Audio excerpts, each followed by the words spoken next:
সোনা বা হীরা নয়, বর্তমান বিশ্বের অন্যতম রহস্যময় এবং দামি ধাতু হলো প্লাটিনাম। কিন্তু আপনি কি জানেন পৃথিবীর মোট চাহিদার 70%-এরও বেশি প্লাটিনাম আসে মাত্র একটি দেশ থেকে?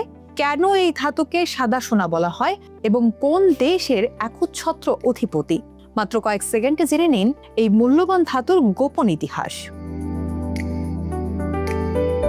সোনা বা রূপার নাম শুনলেই আমাদের চোখে যে জৌলুস ভেসে ওঠে, প্লাটিনাম তার চেয়েও অনেক বেশি শক্তিশালী এবং দামি। রসায়নের ভাষায় একে বলা হয় নোবেল মেটাল বা অভিজাত ধাতু। প্লাটিনাম অত্যন্ত বিরল, এতটাই যে প্রতি বছর বিশ্বে যতটা সোনা তোলা হয় তার তুলনায় প্লাটিনাম উত্তোলনের পরিমাণ 10/1 রয়। এর উজ্জ্বল রূপালী আভা আর স্থায়িত্বের কারণে একে সাদা সোনা বলা হয়। আজকের ভিডিওতে আমরা জানবো এই দুষ্প্রাপ্য ধাতুর সবচেয়ে বড় খনিগুলো কোথায় অবস্থিত এবং কেন একটি নির্দিষ্ট দেশ পুরো বিশ্বকে নিয়ন্ত্রণ করছে। বিশ্বে প্লাটিনাম উৎপাদনের কথা বললে সবার আগে যে দেশটির নাম আসে সেটি হলো দক্ষিণ আফ্রিকা। পরিসংখ্যান অনুযায়ী পুরো পৃথিবীর মোট প্লাটিনাম সরবরাহের প্রায় 70-72% একাই পূরণ করে এই দেশটি। দক্ষিণ আফ্রিকার উত্তর অংশে অবস্থিত বুশ বেল্ট কমপ্লেক্স হলো পৃথিবীর বৃহত্তম প্লাটিনাম আকরিকের ভাণ্ডার। কোটি কোটি বছর আগে আগ্নেয়গিরির প্রচণ্ড তাপ আর চাপে মাটির গভীরে এই ধাতুর স্তর তৈরি হয়েছিল। দক্ষিণ আফ্রিকার এই একক আধিপত্যের কারণেই বিশ্ববাজারের প্লাটিনামের দাম অনেক ক্ষেত্রে তাদের খনি উত্তোলনের গতির উপর নির্ভর করে। দক্ষিণ আফ্রিকার পর দ্বিতীয় অবস্থানে রয়েছে রাশিয়া। রাশিয়ার বিশাল সাইবেরিয়া অঞ্চলের নরিলস্ক নামক এলাকার প্রচুর পরিমাণে প্লাটিনাম পাওয়া যায়। তবে রাশিয়ার প্লাটিনাম উত্তোলনের ধরন কিছুটা ভিন্ন। সেখানে মূলত নিকেল খনির উপজাত হিসেবে প্লাটিনাম পাওয়া যায়। বিশ্ববাজারের প্রায় 12-15% প্লাটিনাম রাশিয়া থেকে আসে। বিশেষ করে ইউরোপের দেশগুলোতে প্লাটিনাম সরবরাহের ক্ষেত্রে রাশিয়ার একটি বড় ভূমিকা রয়েছে।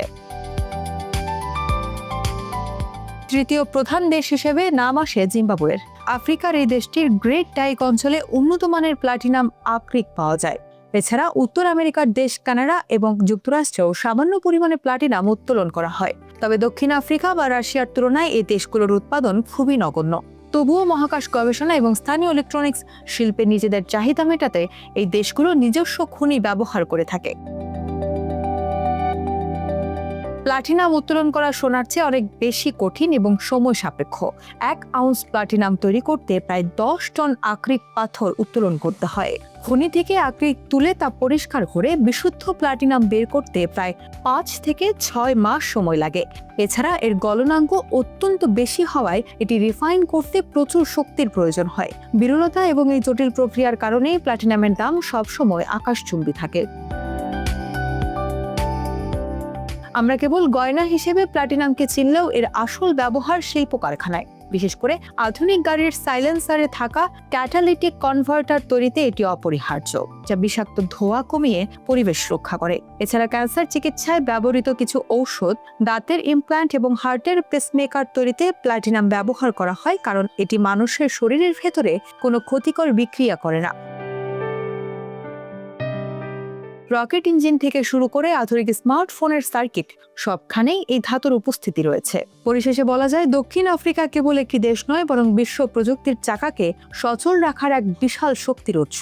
প্রযুক্তির আধুনিকায়ন আর পরিবেশ বান্ধব গাড়ির চাহিদা যত বাড়ছে, প্লাটিনামের গুরুত্ব ততটাই বৃদ্ধি পাচ্ছে। ভবিষ্যতে হয়তো এই ধাতুর খোঁজে মানুষ অন্য গ্রহেও পাড়ি দেবে। আমাদের আজকের এই তথ্যবহুল যাত্রাটি আপনার কেমন লাগলো? আপনি কি সোনার বদলে প্লাটিনামের গয়না পড়তে পছন্দ করবেন? আপনার মতামত কমেন্টে জানান এবং এমন আরো ভিডিও পেতে জাতীয় অর্থনীতির সঙ্গেই থাকুন।